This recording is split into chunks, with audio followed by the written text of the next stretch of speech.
250,000 unsolved murders in America. The number grows by 6,000 every single year. Somebody had to do something about it. Turns out, it's a computer.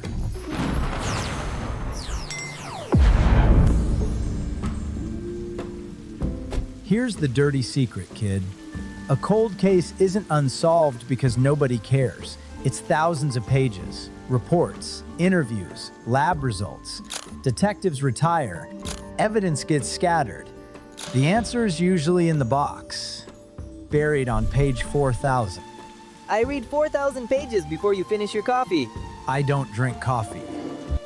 I know. I've seen your file. And it's not theory. The Golden State Killer walked free for decades until investigators matched crime scene DNA against public genealogy databases. Family trees became a map. The map led to a doorbell. Betrayed by a cousin he never even met. This year, a 38-year-old Colorado murder finally closed.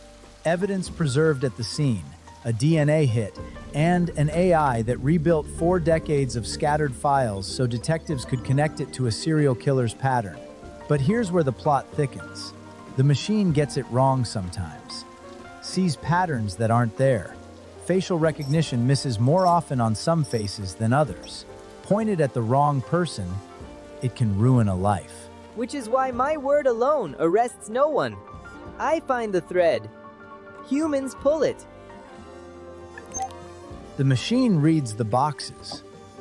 The badge makes the call. That's the deal. That's the only deal. 250,000 families waiting for a knock on the door. Maybe the detective that finally brings the answers doesn't wear a badge, doesn't sleep, doesn't forget. Case closed? No. Case reopened. Also, there's a man eating a sandwich in your stakeout car.